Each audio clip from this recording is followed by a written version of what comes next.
తమిళనాడులోని ఏఐడీఎంకేలో కీలక పరిణామాలు చోటు చేసుకున్నాయి. విజయ్ నేతృత్వంలోని టీవీకే పార్టీకి మద్దతు తెలుపుతున్నట్లు ఏఐడీఎంకే నేత సివి షణ్ముగం ప్రకటించారు. అన్నాడీఎంకే పునర్జీవనం బలోపేతం కోసమే విజయ్కి మద్దతివ్వాలని నిర్ణయం తీసుకున్నట్లు షణ్ముగం స్పష్టం చేశారు. అటు తమిళనాడు సీఎంగా బాధ్యతలు చేపట్టిన విజయ్ని అభినందించారు. శాసనసభలో ఏఐడీఎంకే నాయకుడిగా మాజీ మంత్రి ఎస్పీ వేలుమణి కొనసాగనున్నట్లు షణ్ముగం తెలిపారు. సి విజయభాస్కర్ పార్టీ విప్గా ఉంటారన్నారు. ఈ మేరకు ప్రొటెం స్పీకర్కు లేఖ అందజేసినట్లు వివరించారు. అటు ఎన్నికల్లో ఏఐడీఎంకే ఓటమికి గల కారణాలపై సీనియర్ నేతలతో రివ్యూ చేస్తామని చెప్పారు షణ్ముగం. త్వరలో భేటీ కోసం జనరల్ సెక్రటరీ పళనిస్వామిని కోరామన్నారు. తాజా పరిణామాలను చర్చించేందుకు మధ్యాహ్నం 2 గంటలకు మరోసారి భేటీ కానున్నట్లు చెప్పారు సివి షణ్ముగం. అటు ఏఐడీఎంకేలో జనరల్ సెక్రటరీ పళనిస్వామి, షణ్ముగం వర్గాల మధ్య నాయకత్వ బాధ్యతలపై పోరు తీవ్రమైంది. పళనిస్వామి పార్టీ నాయకత్వ బాధ్యతలు వదులుకోవాలని, శాసనసభాపక్ష నేతగాను ఉండొద్దని షణ్ముగం వర్గం వాదిస్తోంది. అసెంబ్లీ సమావేశాల తొలి రోజు భేటీలో 17 మంది ఎమ్మెల్యేలు తమ పార్టీ పక్షనేతగా పళనిస్వామిని గుర్తించాలంటూ అసెంబ్లీ కార్యదర్శికి లేఖ ఇచ్చారు. విడిగా ఉన్న 30 మంది ఎమ్మెల్యేలు ఏఐఏడీఎంకే పక్షనేతగా ఎస్పీ వేలుమణి ఉండాలని లేఖ ఇచ్చారు. తమిళనాడులో అన్నాడీఎంకే చీలికపై మరిన్ని డీటెయిల్స్ మదార్ అందిస్తారు. మదార్,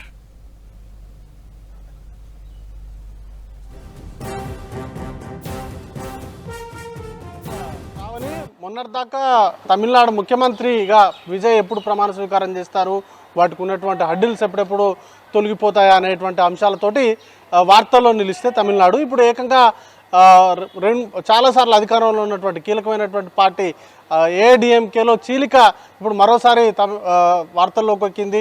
కీలకంగా 2 వర్గాలుగా ఏఐడీఎంకే చీలిపోయినటువంటి పరిస్థితి కనపడతా ఉంది. పళనిస్వామికి అనుకూలంగా 17 మంది ఎమ్మెల్యేలు, ఇక మిగతా షణ్ముగం, వేలుమణికి అనుకూలంగా 30 మంది ఎమ్మెల్యేలు తిరుగుబాటుగానే మనం భావించాల్సి ఉంటుంది. నిన్న ఫస్ట్ డే సెషన్స్ రోజే ఏఐడీఎంకే పక్ష నేతగా పళనిస్వామిని గుర్తించాలంటూ 17 మంది అనుకూలంగా లేఖ ఇస్తే, వేలుమణిని గుర్తించాలంటూ 30 మంది ఎమ్మెల్యేలు లేఖ ఇచ్చినటువంటి పరిస్థితి ఉంది. ఇక ఈరోజు కీలక పరిణామాలు అనేది కూడా చోటు చేసుకుంటున్నాయి. కీలకంగా రెబెల్ ఎమ్మెల్యేస్ ఎవరైతే 30 మంది వేలుమణి షణ్ముగం నేతృత్వంలో 30 మంది ఎమ్మెల్యేలు టీవీకే అధినేత విజయ్కి మద్దతు ఇస్తున్నట్లుగా ప్రకటించారు. ఖచ్చితంగా ఏఐడీఎంకే బలోపేతం కోసమే ఈ మేరకు నిర్ణయం అనేది కూడా తీసుకున్నట్టుగా ఆ నేతలు చెప్తా ఉన్నారు. కీలకంగా ఏఐడీఎంకే, డిఎంకేలు 2 కలిసి ప్రభుత్వాన్ని ఏర్పాటు చేసేందుకు చర్చలు జరిపినట్టుగా వారు సంచలనమైనటువంటి ఆరోపణలు చేశారు. గతంలో వీటికి సంబంధించినటువంటి ప్రచారం జరిగినప్పటికీ వాటిపైన పూర్తిగా ఎవరు ఇటు ఖండించారు తప్ప వాటికి సంబంధించినటువంటి ప్రయత్నాలు జరిగాయనేది ఎవరు కూడా ఒప్పుకోలేదు. బట్ ఇప్పుడు కీలకంగా ఎవరైతే రెబెల్ ఎమ్మెల్యేస్ ఉన్నారో వారిలో కీలకమైనటువంటి వ్యక్తులు బయటకు వచ్చి ఏఐడీఎంకే డిఎంకేకి మధ్య ప్రభుత్వ ఏర్పాటుకు సంబంధించినటువంటి చర్చలు జరిగాయి. గతంలో తాము రైవలరీగా ఉన్నటువంటి పరిస్థితులు ఉన్నాయి కాబట్టి ఖచ్చితంగా వాటిని ఆ పరిణామాలు చూసి షాక్కు గురైనట్లుగా ఎమ్మెల్యేలు చెప్తున్నారు. ఇట్లాంటి పరిస్థితుల నేపథ్యంలోనే తామంతా కూడా ఏఐడీఎంకేకు పునర్జీవం తీసుకొచ్చేందుకే ఈ మేరకు కీలక నిర్ణయం తీసుకున్నట్టుగా వారు చెప్తా ఉన్నారు. ఇక పళనిస్వామి ఏఐడీఎంకేను లీడ్ చేయడంలో పూర్తిగా వైఫల్యం చెందినట్టుగా వారు ఆరోపణలు చేస్తున్నారు. ఈ నేపథ్యంలోనే పార్టీ జనరల్ సెక్రటరీగా కొనసాగొద్దు, దాంతోపాటు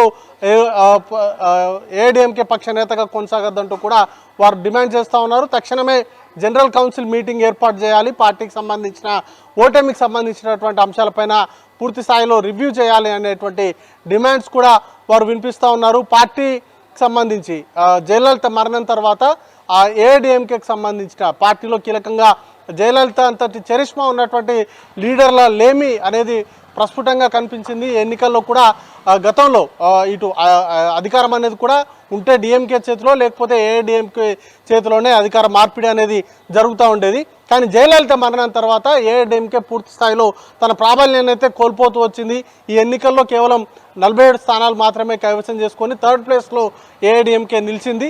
ఈ నేపథ్యంలోనే ప్రస్తుతం పార్టీలో కీలకంగా రెబల్స్ కీలకంగా పళనిస్వామి నేతృత్వం పైన క్వశ్చన్స్ అనేది కూడా రేజ్ చేస్తూ ఉన్నటువంటి పరిస్థితి. ఈ నేపథ్యంలోనే వారంతా కూడా రెబల్స్ అందరూ సుమారు 30 మంది వరకు ఎమ్మెల్యేలు కూడా టీవీకే అధినేత విజయ్కి మద్దతు తెలుపుతున్నట్టు వారు నిర్ణయం అనేది కూడా తీసుకున్నారు. రేపు కీలకంగా ఫ్లోర్ టెస్ట్ అనేది కూడా ఉండబోతా ఉంది. ఇక ఎమ్మెల్యేలకు సంబంధించినటువంటి మద్దతు గతంలో కాంగ్రెస్ పార్టీ, వామపక్షాలు, అలాగే బీసీకే, ఐయుఎంఎల్ పార్టీల మద్దతుతోటి ఫ్లోర్ టెస్ట్ అనేది కూడా ఈజీగా గట్టెక్కేటువంటి అవకాశాలు అయితే కనబడతా ఉన్నాయి. అయితే దీంట్లో 2/3 ఎమ్మెల్యేలు బయటకు వస్తేనే వారికి సంబంధించినటువంటి మెర్జింగ్ అనేది కూడా పాసిబుల్ అవుతుంది. అయితే 2/3 మెంబర్స్ బయటకు వస్తారా, లేకపోతే ఆ 17 మంది అలాగే ఉండి 30 మంది మాత్రం బయట నుండి సపోర్ట్ చేస్తున్నట్లుగా తెలుపుతారా, లేకపోతే ఓటింగ్కు దూరంగా ఉంటారా అనే దానిపైన రేపు ఒక స్పష్టత అయితే వచ్చేటువంటి అవకాశం ఉంది. మొత్తంగా అయితే తమిళనాడు రాజకీయాలు మాత్రం చాలా హాట్గా మారుతూ ఉన్నాయి. నిన్న విజయ్ ప్రతిపక్ష నాయకులు కలిసి మాట్లాడినటువంటి సందర్భాన్ని చూస్తాం. ఇక ఈరోజు ఏఐడిఎంకేలో కీలక దిశగా ఏఐడిఎంకే పయనిస్తూ ఉంది. దీంతో 30 మంది మేజర్ ఎమ్మెల్యేలు కూడా బయటకు వచ్చి టీవీకేకు మద్దతు తెలపడంతో రేపు జరగబోయేటువంటి ఫ్లోర్ టెస్ట్ అనేది కూడా ఈజీగా గట్టెక్కిపోయేటువంటి అవకాశాలు అయితే ఉన్నాయి. ఇక ఏఐడిఎంకేకి సంబంధించినటువంటి భవితవ్యంపైనే క్వశ్చన్స్ అనేది కూడా రేజ్ అవుతున్నటువంటి పరిస్థితి ఉంది. ఏఐడిఎంకేక వీరిని గుర్తిస్తారా, లేకపోతే పళనిస్వామి వర్గాన్ని గుర్తిస్తారా? పళనిస్వామికి సంబంధించినటువంటి తీరుపైనే ప్రస్తుతానికైతే క్వశ్చన్స్ అనేది కూడా రేజ్ అవుతున్నాయి. కాబట్టి తనకు సంబంధించినటువంటి పార్టీ కీలక బాధ్యతల నుంచి తప్పుకోవాలనేటువంటి డిమాండ్స్ అయితే వినపడుతున్నాయి. ఇక మధ్యాహ్నం 2 గంటలకు ఏఐడిఎంకేకి సంబంధించిన ఎమ్మెల్యేల కీలక సమావేశం ఉంది. ఆ సమావేశం తర్వాత మరింత క్లారిటీ వచ్చేటువంటి అవకాశం ఉంది. Shravani,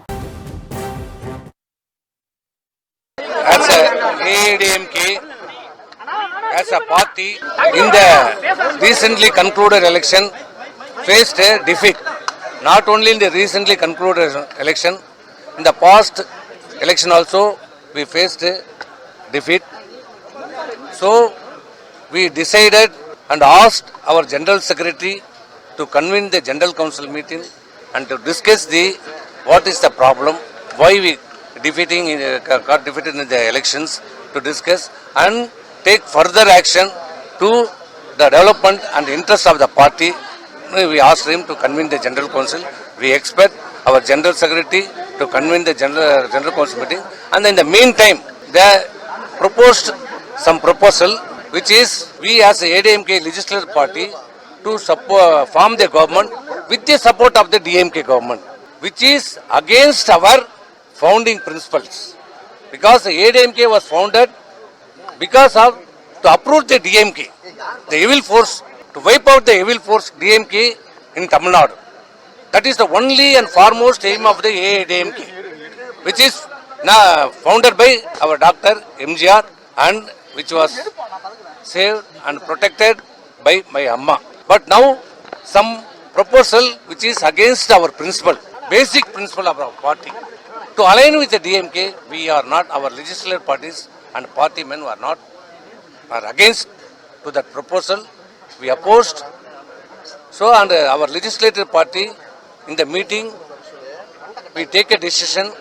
It is against our party interest. If we align with the DMK, ADMK will be wiped out in future. So we are against. So we are, as a legislature party, passed a resolution to against that proposal, and also legislative party as a majority member elected Thiru SP Velumani as a floor leader as a AIDMK floor leader, and also we passed a resolution.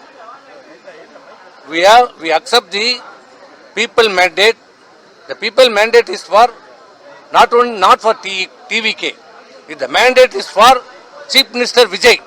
That is foremost important. That we have to understand that the mandate is for Vijay to become a Chief Minister. So we respect people mandate. We wholeheartedly congratulate. First of all, we congratulate Chief Minister Thiru Vijay, and wholeheartedly we as a AIDMK party and AIDMK legislative party support and extend our support to the TVK government headed by Chief Minister.